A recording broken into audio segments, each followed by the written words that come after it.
मोहन भागवत ने हिंदू और मुसलमान को लेकर बड़ा बयान दिया। उन्होंने कहा कि हिंदुओं और मुसलमानों के पूर्वज एक ही थे और हर भारतीय नागरिक हिंदू है। समझदार मुस्लिम नेताओं को कट्टरपंथियों के खिलाफ मजबूती से खड़ा होना चाहिए। राष्ट्रीय स्वयंसेवक संघ के सरसंघ चालक मोहन भागवत का बयान एक बार फिर सुर्खियों में। पुणे में आयोजित एक कार्यक्रम के दौरान मोहन भागवत ने कहा कि हिंदुओं और मुसलमानों के पूर्वज एक ही थे।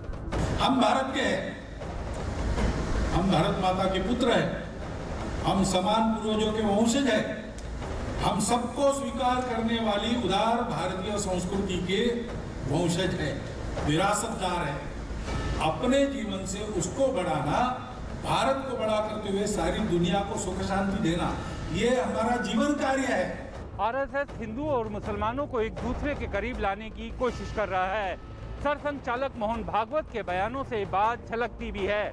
वो बार बार ये बात जोर देकर कह रहे हैं कि हिंदू और मुसलमान अलग हैं ही नहीं, ये दोनों एक है, सिर्फ पूजा पद्धति का फर्क है।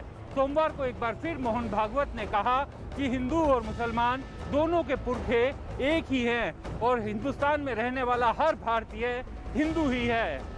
यूपी सरकार में मंत्री मोहसिन रजा ने संघ प्रमुख के इस बयान को एक सूत्र में पिरोने वाला बयान बताया। ये उनका बयान, जो आरएसएस चीफ का बयान है, वो हमको एक सूत्र में बांधता है। उन्होंने हमारी संस्कृति की तरफ इशारा किया है, जो हिंदुस्तानी संस्कृति है, भारतीय संस्कृति की तरफ इशारा किया है। हमारी संस्कृति हिंदू है और हम सब उसी संस्कृति में, हमारे पूर्वज भी बड़े हुए हैं, पले बढ़े हैं, रहन सहन खान पान हमारे पूर्वज भी। इसलिए अगर आप देखें तो महाभारत और रामायण हमारा इतिहास है। तो ये बयान हमको एक सूत्र में बांधता है। एक एकता का प्रोग्राम रखा गया था और गलतफहमी दूर करने का प्रोग्राम रखा गया था और उन्होंने काफ़ी अच्छी बातें की। हम लोग ने कभी आज तक मोहन भागवत साहब का स्पीच नहीं सुनी थी।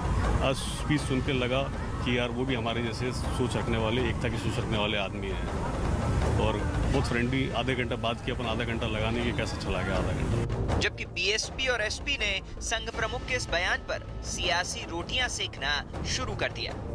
श्री मोहन भागवत ने कहा है कि हिंदुओं व मुसलमानों के पूर्वज एक ही हैं, लेकिन इस बारे में मैं उनसे ये पूछना चाहती हूँ कि यदि हिंदुओं व मुसलमानों के पूर्वज एक ही हैं तो फिर आरएसएस व इनकी बीजेपी यहाँ हर स्तर पर मुसलमानों के साथ सोतेला रवैया क्यों अपना रही है। हर व्यक्ति हिंदुस्तानी है, चाहे वो किसी भी जाति धर्म का हो, वो हिंदुस्तान के लिए जीता मरता है, हिंदुस्तान को आगे ले जाने की बात करता है, हिंदुस्तान से प्यार करता है। किसी और को बताने की जरूरत नहीं है। ये हिंदुस्तान में अनेकता में एकता है और हिंदुस्तान के साथ हर व्यक्ति खड़ा है और मुझे लगता है हिंदुस्तान से प्यार करने वाला व्यक्ति सिर्फ हिंदुस्तानी है। वहीं मोहन भागवत के इस बयान ने एआईएमआईएम प्रमुख असदुद्दीन ओवैसी को भी मुखर होने का मौका दे दिया। ये गोल मोल की बात हमेशा भागवत करते हैं। कभी बोले डीएनए हमारा एक है, लिंचिंग करने वाला गलत है। ये एक ही सांस में ये तो हमेशा रंग बदलते रहते हैं ना अपना। कभी एक बात बोलते हैं, कभी एक बात बोलते हैं। ये तमाम के तमाम संघी लोग जो होते हैं वो हिस्ट्री बड़े वीक होते हैं। हिस्ट्री अगर पढ़ लेते तो मालूम होता कि वेस्ट कोस्ट पर इस्लाम पहले आया, इन्वेडर से नहीं आया। ये पहली बार नहीं है जब संघ प्रमुख मोहन भागवत ने हिंदू और मुसलमानों को करीब लाने वाला बयान दिया है। दरअसल संघ प्रमुख मोहन भागवत ने जनवरी 2018 में एक कार्यक्रम में कहा था कि अफगानिस्तान से बर्मा तक और तिब्बत से लेकर श्रीलंका तक जितने जनसमूह रहते हैं उनका डीएनए ये बता रहा है कि सबके पूर्वज समान है, कि हम सबको जोड़